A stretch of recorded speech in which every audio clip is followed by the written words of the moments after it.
एक बार बता दो कि आप तो क्लियर आ रहा है ना? मैंने दोबारा लगा दिया है।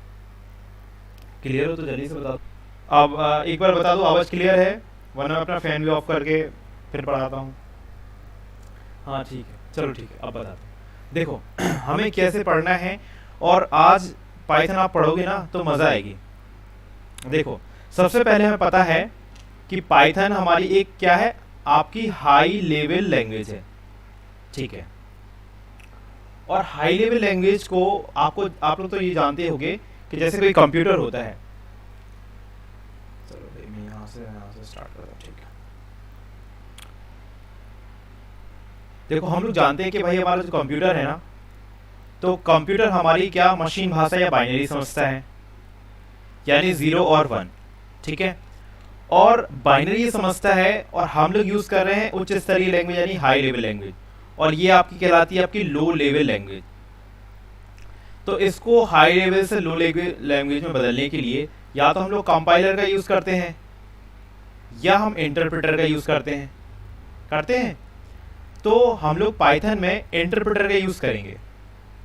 इंटरप्रेटर आपको मालूम होगा क्या करता है, लाइन बाई लाइन कोड को चेक करता है तथा कन्वर्ट करता है। ठीक है, तो इस कारण से इंटरप्रेटर की वजह से ये लैंग्वेज की स्पीड जो है ना, वो थोड़ी सी स्लो है। क्योंकि कंपाइलर क्या करता था, जो कंपाइलर होता है वो सारे कोड को एक साथ कन्वर्ट करता था और इसी को बार बार एग्जीक्यूट करता था। ठीक है, तो ये लैंग्वेज थी फास्ट जिनमें कंपाइलर यूज होते हैं। ये बस थोड़ा सा स्लो है, बाकी ये हर एक मामले में ना बहुत बेस्ट है। अब ये इतना अच्छा क्यों है, तो इसको हम बताते हैं। ये पहला पॉइंट हो गया, पाइथन एक आपका हाई लेवल लैंग्वेज है, सबको याद हो गया। फिर इसको गियोडियो वैन रॉनसम ने 1991 में बनाया था। ठीक है, तो ये हो गया साइंटिस्ट। अब कहा जाता है कि ये जो लैंग्वेज है ना, ये बहुत आसान है, इजी टू लर्न, यानी इसका एडवांटेज है कि ये लर्न करने में बड़ी आसान, यानी कि बहुत आसानी से आपको याद हो जाती है। तो भाई ऐसा क्यों है, चलो ये भी देख लेते हैं, ऐसा कैसे हो सकता है भाई। तो हमने यहाँ पर दो एग्जाम्पल लिए हैं। ठीक है, ये दो एग्जाम्पल है। ये जैसे आपका ऊपर दिया गया जावा कोड। ठीक है, तो जावा आपको मालूम होगी कि भाई आज के समय में जावा कितनी पॉपुलर है, और पाइथन भी धीरे धीरे ही बहुत ज़्यादा पॉपुलर हो चुकी है। ठीक है, तो जावा में अगर आपको सिर्फ लिखना है, हेलो भी लिखना है अगर, तो आपको इतना कोड लिखना पड़ेगा। और पाइथन में सिर्फ आपको एक लाइन वो कोड लिखना है, तो आप हेलो प्रिंट कर सकते हो। जैसे मैंने एग्जांपल लिया है, यहाँ लिखा है प्रिंट। ठीक है, प्रिंट हमारा मान को ये होता है ना, PRINT। प्रिंट एक फंक्शन है जो आउटपुट के लिए यूज किया जाता है। ठीक है, तो यहाँ पर प्रिंट लिखा हुआ है और हमारा नाम लिखा हुआ है, ये आपका एक हो गया स्ट्रिंग। स्ट्रिंग क्या है, एक प्रकार का डेटा टाइप है। ठीक है, और जो आपका ये है जावा में, देखो पब्लिक क्लास हेलो वर्ल्ड नाम की क्लास बना ली। ठीक है, वॉइड स्टैटिक मेन लिख लिया, प्रिंट लिखा, system dot out dot print LN. तो यानी कितनी सारी खिचड़ी पकानी पड़ गई ना। तो ये क्या है, लोगों को लग रहा है कि ये कठिन है, थोड़ा सा सीखने में थोड़ा सा कठिन है, बट मैं ये कह रहा हूँ स्कोप दोनों का अच्छा है। जावा का भी स्कोप अच्छा है, पाइथन का भी स्कोप अच्छा है। चलो मैं थोड़ा सा स्कोप के बारे में पहले आपको बता देता हूँ भाई क्यों अच्छा है। तो चलो हम चलते हैं यहाँ पर, इस वाली स्लाइड में। इस वाली साइड में मैं बताता हूँ, ये आपका जो डेटा है ना, ये 2019 का डेटा है। ठीक है, 2019 में ये आप देखो कि रिकॉर्ड इसने तोड़ दिए पाइथन ने। अगर देखा जाता है कि इसमें देखो जावा में जो जॉब है, कि जॉब जावा में जाता है, जॉब क्या है आपका 64 और 59, ये अप्रोक्स बताया गया है कि जावा में जो जॉब है यानी कि कैरियर है वो इतना है, और पाइथन में है इतना लगभग, यानी कि ज़्यादा अंतर नहीं है, थोड़ा बहुत अंतर ये 2019 का है, लेकिन अब वो अंतर भी खत्म हो गया। और इसमें ये बताया जाता है कि इसमें जो सैलरी है जावा में वो थोड़ा सा कम मिलेगी आपको अगर आप कंपेयर करते हो पाइथन से। यानी पाइथन जो लोग काम करते हैं पाइथन पे, उनकी सैलरी ना अच्छी होती है, यानी जावा वालों से आपको अच्छी मिल सकती है सैलरी अगर आप एक एक्सपर्ट हो पाइथन में। मैंने आप लोगों के लिए एक और एनालिसिस लिया था कि जिससे आपको पाइथन का थोड़ा सा पता चल जाए कि हाँ ये कितना पॉपुलर है। ये आपका एक डेटा है। ठीक है, ये आपका जो डेटा है वो आपका करीब ये डेटा जो है ना आपका है 2012 से है, ठीक है। ये आपका डेटा है कि 2012 से लेके 2018 तक जो पाइथन के ग्रोथ है ना, यानी कि भाई ग्रोथ, ये देखो इसकी ग्रोथ, कि लोगों ने इसको इतना पसंद किया है कि इसकी डिमांड और इसका वर्क वगैरह बहुत तेजी से ऊपर गया है। आज के समय में ये पाइथन ने जावा स्क्रिप्ट लैंग्वेज को और जावा को मात दे दी है। जबकि अगर ग्राफ देखा जाए तो जावा शुरू से लोगों की पॉपुलर रही है भाई, बहुत अच्छी लोगों को लगती है थी जावा वगैरह। जावा स्क्रिप्ट भी इतनी पॉपुलर है कि अब मैं बता नहीं सकता। और रियलिटी ये बताऊं कि जावा स्क्रिप्ट में आप बहुत सारी चीज़ें बना सकते हो, यानी कि सॉफ्टवेयर दोनों में बना सकते हो, वेब डिज़ाइनिंग का यूज़ कर सकते हो। वैसे ही आप पाइथन में भी वेब डिज़ाइनिंग कर सकते हो, ठीक है। आप कार्टून्स वगैरह, एनिमेशंस वगैरह, गेम्स वगैरह पाइथन से बना सकते हो। डेटा माइनिंग कर सकते हो। डेटा माइनिंग मतलब होता है कि डेटा को एनालाइज करना, यानी कि जैसे हम लोग क्या करते हैं गूगल वगैरह में, आपने देखा होगा लोग सर्च करते हैं। अच्छा, आवाज क्लियर नहीं आ रही है पुष्पेन? पुष्पेन आवाज क्लियर नहीं है तो एक बार और बता दो। ये माइक को मैं उठा के फेंक दूंगा। हाँ, माइक, चलो मैं आवाज क्लियर करता हूँ, जस्ट अ मिनट, ठीक है। मैं क्या करता हूँ, क्लियर करता हूँ, ठीक है, एक सेकेंड। हाँ, अब आवाज आ जाएगी। अगर पंखे से हुआ प्रॉब्लम तो मैंने पंखा ऑफ कर दिया है, ठीक है, ठीक है। तो डेटा माइनिंग जो होता है, डेटा माइनिंग का मतलब होता है कि जैसे हम लोग सर्च करते हैं गूगल में, कोई कंटेंट हमने सर्च किया, कि जैसे मान लो आज हमें शॉपिंग करनी है तो हम लोग सर्चिंग वगैरह करते हैं और गूगल पे ये डाला, ये अच्छा लग रहा है, तो इस तरह का डेटा क्या होता है, कलेक्ट होता है। और डेटा कलेक्ट होने के बाद उसमें रिसर्च किया जाता है कि यहाँ के लोग हैं वो ज़्यादातर किस चीज़ को प्रेफर करते हैं। तो इस तरह की होती है डेटा माइनिंग, डेटा रिसर्च वगैरह जो होती है। तो पाइथन में ना, पाइथन लैंग्वेज से आप डेटा माइनिंग, डेटा एनालिसिस वगैरह, एआई, रोबोटिक्स वगैरह में आप इसका यूज़ कर सकते हो, एक्सपर्ट सिस्टम बना सकते हो। यानी पाइथन का स्कोप जो है वो दिन प्रतिदिन बहुत तेज़ी से बढ़ रहा है। या आप ये देखो कि सी प्लस प्लस और पीएचपी का जो स्कोप क्या है, डाउन हो गया, क्योंकि पता है ये लैंग्वेज क्या है, पीएचपी तो आपकी काफ़ी स्लो लैंग्वेज है, इंटरनेट वेबसाइट के लिए यूज़ करते हैं, लेकिन ये काफ़ी स्लो है। सी प्लस प्लस लैंग्वेज अच्छी है, लेकिन अब इसका ये क्या है, लेंदी कोड इसका क्या है, लंबा होता है बहुत ज़्यादा, और इतना ज़्यादा सपोर्ट भी हमें कम्युनिटी के द्वारा नहीं मिलता है, इसलिए इस लैंग्वेज का जो ग्राफ है वो डाउन हो गया है। लेकिन जावा का ग्राफ इसलिए ऊपर है क्योंकि जावा में बहुत सारी लाइब्रेरी होती है, जैसे पाइथन में लाइब्रेरी है वैसे जावा में भी बहुत सारी लाइब्रेरीज होती हैं, ठीक है। सी शार्प का भी स्कोप कुछ खास नहीं है, लेकिन जावा का और पाइथन का, इनका स्कोप क्या है, धीरे धीरे बढ़ा है। और पाइथन का पता है क्यों बढ़ गया है, क्योंकि पाइथन जो लैंग्वेज है वो बहुत ज़्यादा ईजी है, कि आज अगर आप चाहते हो पाइथन सीखना है तो आप 1 महीने में पाइथन सीख सकते हो। लेकिन अगर वही आपसे कहा जाता है जावा सीखने के लिए तो आपको 3 से 4 महीने लग जाएंगे वो सीखते सीखते। समझ में आ गया? इसलिए पाइथन का स्कोप जो है ना बहुत तेजी से बढ़ रहा है। अब आते हैं हम लोग फिर से अपना उसी स्लाइड पे आते हैं जो हम लोग पढ़ रहे थे अभी। तो ये तो समझ में आ गया कि भाई पाइथन क्या है, इजी है, ये हमें पता चल गया, ठीक है। अब हम लोग आते हैं यहाँ पर, ठीक है। अब पाइथन में देखो और क्या क्या फायदे हैं। पाइथन में एक तो हमारा इंटरप्रेटर इसमें यूज करते हैं, तो कोड क्या होता है, जो रनिंग है इसका स्पीड थोड़ा सा स्लो हो जाती है। इंटरप्रेटर एक डिसएडवांटेज कह सकते हो इसका ये है।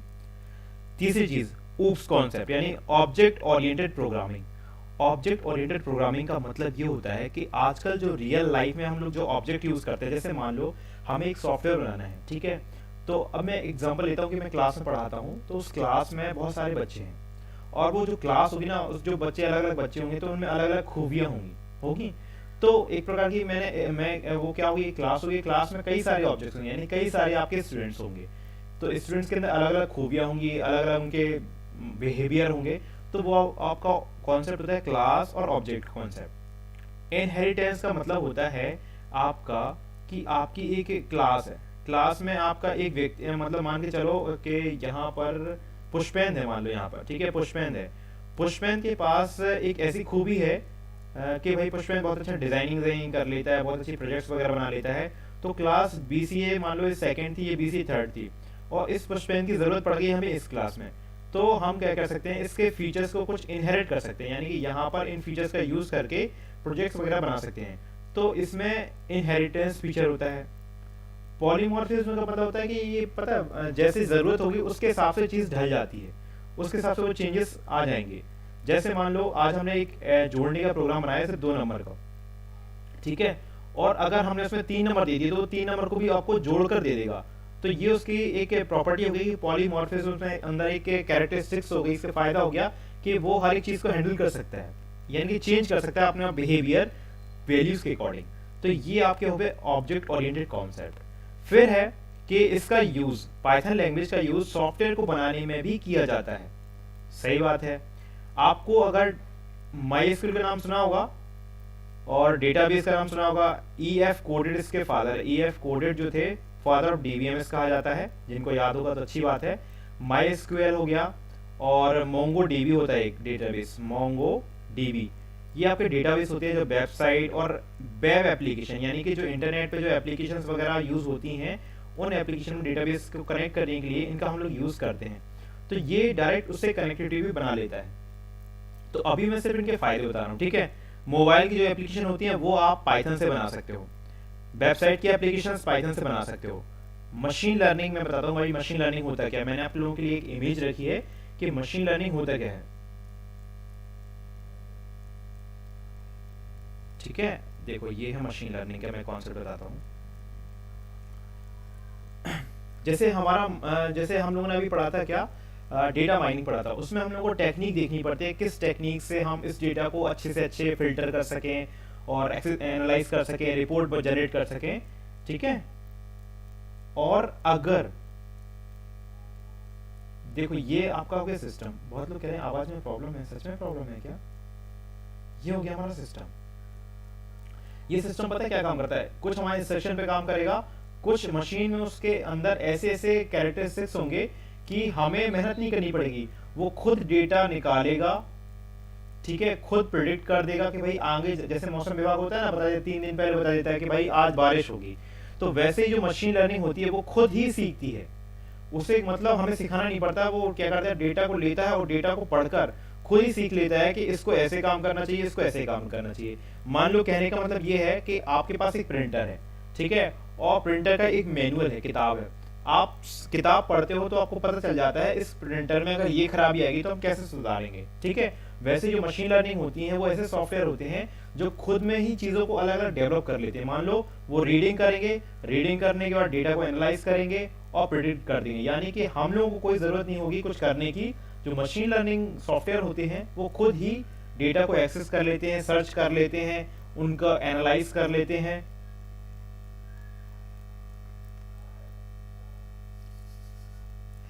ठीक है, आवाज, हाँ कोई गिफ्ट नहीं करो माइक, ठीक है। तो ये क्या था आपका मशीन लर्निंग, ठीक है। इसके बाद हम लोग आते हैं नेक्स्ट पे। समझ में आ रहा तो एक बार यस सर लिख देना। अब जैसे हम लोगों ने आप लोगों ने सुना होगा, हम लोग कहते हैं ना ओके गूगल कहते हैं, ओके गूगल, ठीक है। वो खुल गया हमारा ओके गूगल, खुल गया मोबाइल में, ठीक है। तो जो ओके गूगल होता है स्पीच, आवाज को क्या कर लेता है, पहचान लेता है। तो ऐसे एप्लीकेशन या सॉफ्टवेयर भी आप क्या बना सकते हो, इसके द्वारा आप लोग बना सकते हो, स्पीच रिकॉग्निशन सॉफ्टवेयर। और GUI कहलाता है, जैसे हम लोग अभी आप लोग फोटो वगैरह देख रहे हो, इमेज देख रहे हो ना, ये आपका GUI एप्लीकेशन है। यानी कि पाइथन से सोचो आप लोग क्या नहीं कर सकते। आजकल देखा जाए टेक्नोलॉजी की दुनिया में पाइथन से ज़्यादा मुझे नहीं लगता कि किसी का यूज़ होता है, और इसलिए यूज़ करते हैं लोग।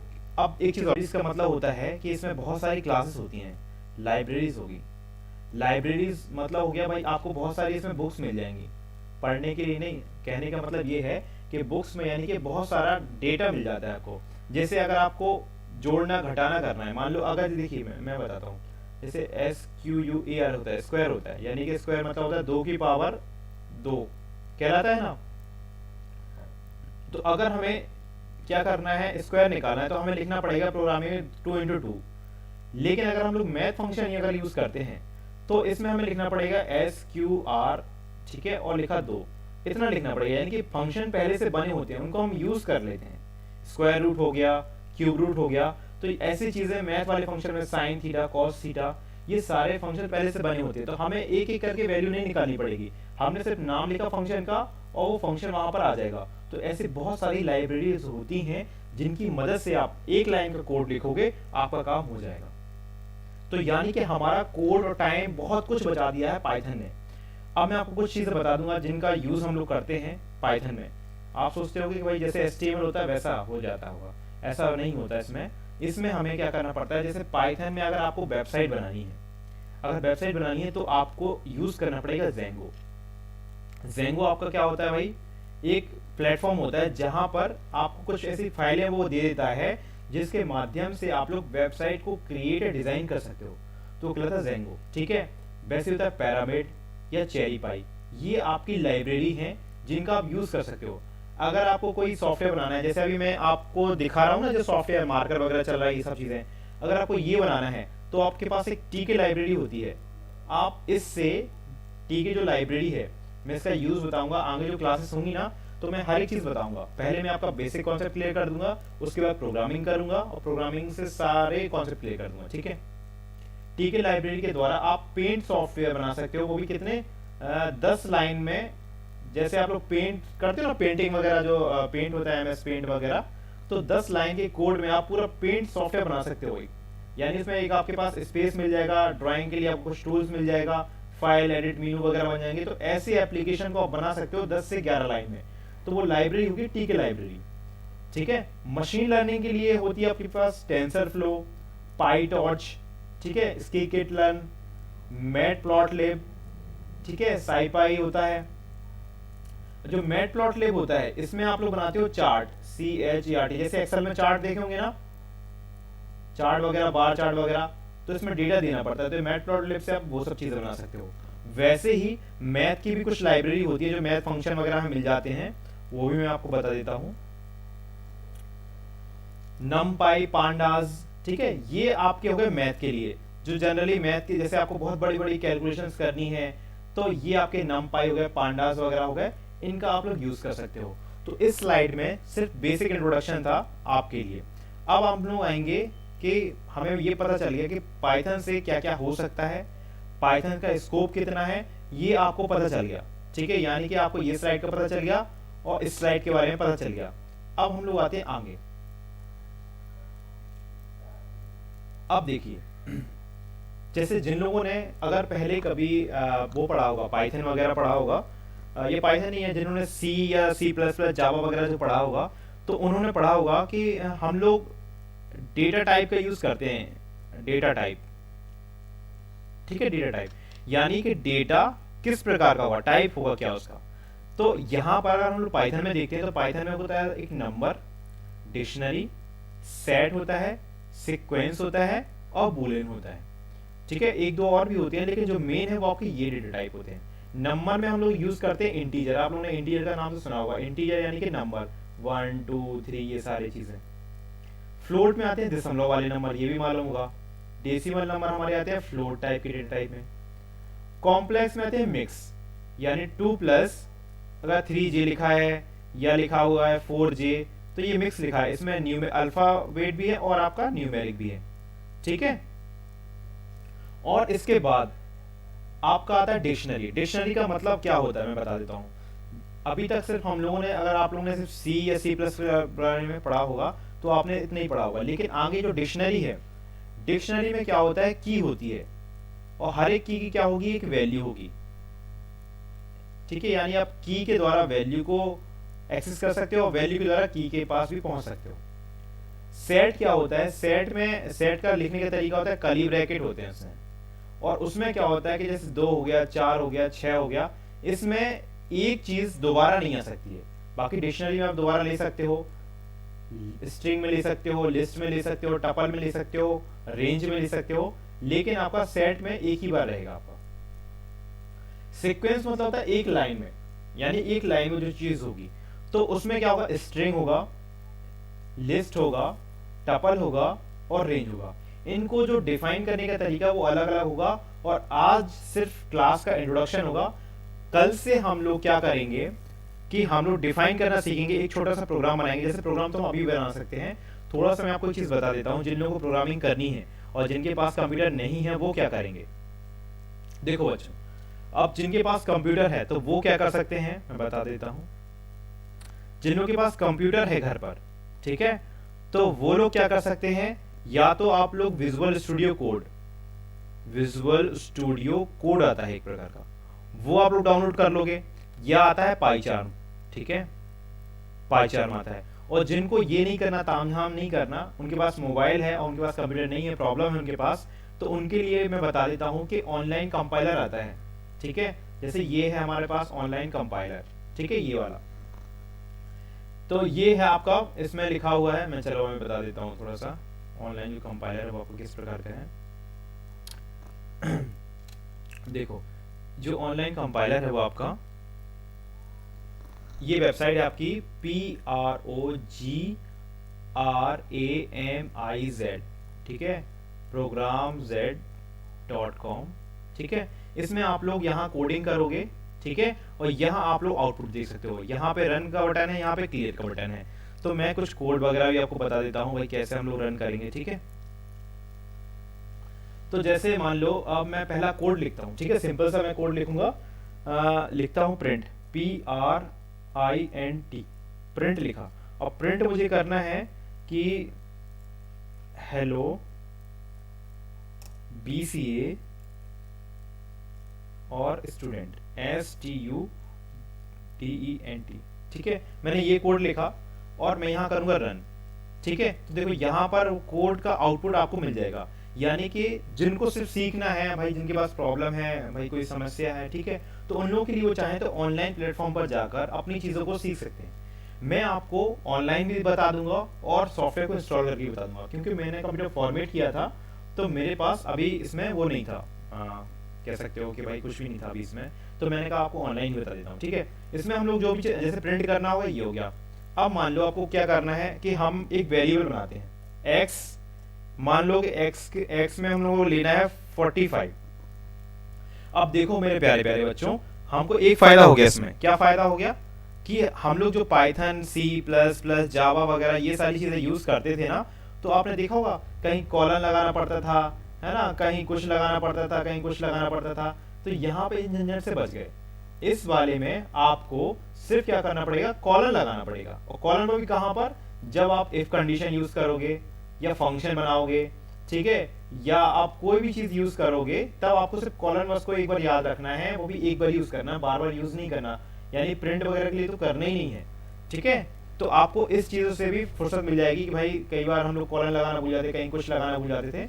अब देखो ये प्रोग्रामिंग बताता हूँ। मैंने x की वैल्यू ली 45, ले ली।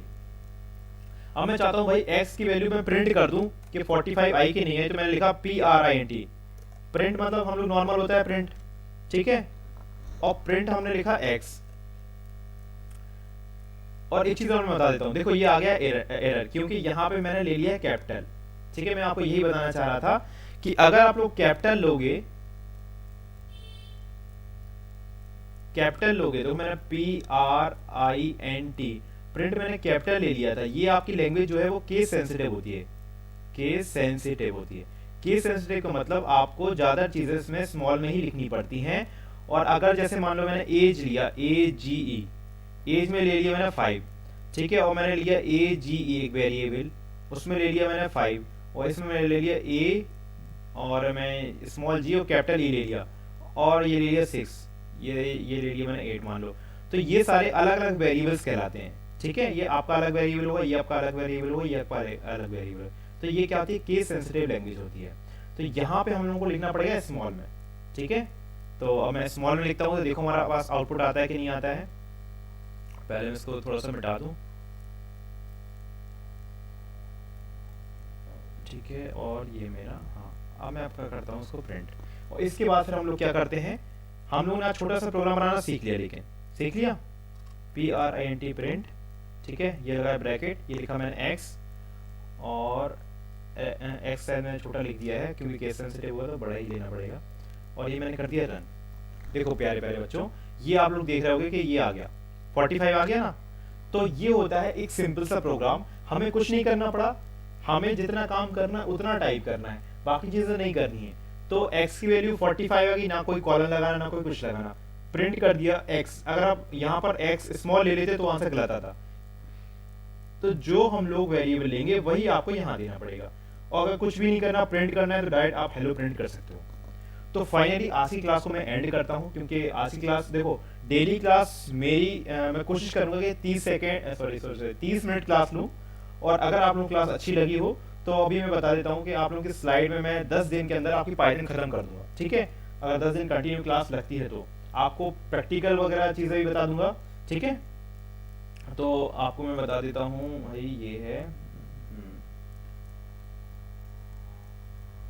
चलो भाई, हाँ देखो मैंने आप लोगों के लिए पता है बहुत अच्छी चीज़ें बना के रखी थी, जो आपको बहुत काम आएंगी। यानी कि इसका आप नोट्स अगर 5 से 6 पेज में निकलवा लोगे ना, जैसे आपके डेटा टाइप के कितने टाइप हो गए, म्यूटेबल क्या होता है, इम्यूटेबल क्या होता है, इनका मैं कल प्रैक्टिकली बताऊंगा, ठीक है।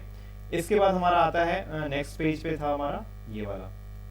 देखो बच्चों, ये आपके ऑपरेटर, मैंने एक पेज में ऑपरेटर का इतना अच्छा डायग्राम बनाया है कि जिसको आप एक नजर देखोगे ना तो सारी चीजें आपसे बन जाएंगी कि कंपैरिजन ऑपरेटर कौन से होते हैं, असाइनमेंट कौन से होते हैं, अर्थमेटिक कौन से होते हैं, लॉजिकल कौन से होते हैं। तो मैंने आप लोगों के लिए ये डेटा बना लिया था। फिर फ्लो कंट्रोल बना लिए थे, कंडीशन वाले, इफ एल्स, एलिफ वगैरह, स्विच, ब्रेक, कंटिन्यू, पास, इटरेटिव कौन से होते हैं, फॉर, व्हाइल। तो इस तरह से हमारी क्लास कंटिन्यू होगी। और वैसे काफी बच्चों कह रहे थे कि सर शाम को क्लास ले सको तो ठीक है। क्लास जो होगी ये सिर्फ आधा घंटे ही होगी, यानी कि 30 मिनट। हम इसमें प्रैक्टिकल्स भी करेंगे। और अगर आप लोग क्लास अच्छी लगती है तो आप लोग मैसेज कर देना। टाइमिंग का थोड़ा सा आप लोग बता दो, क्योंकि हमारे लिए देखो दोनों टाइमिंग सही है। और कोशिश देखो, मैं आपको अगर शाम को क्लास नहीं होगी 4:30 पे या 4 पे, तो मैं आपकी क्लास यही 9 बजे करीब ले लिया करूँगा, ठीक है। और क्लास हमारी आधा घंटे से ज़्यादा नहीं होगी। आज थोड़ी सी डेमो था, अगर आप लोग क्लास अच्छी लगी हो या इसमें कुछ इम्प्रूवमेंट करना हो तो बता देना, ठीक है। तो आप लोग कमेंट में ज़रूर बता दो कि क्लास कैसी लगी है। Thank you, good night. आप सब लोग आराम से सो सकते हैं, ठीक है। Thank you.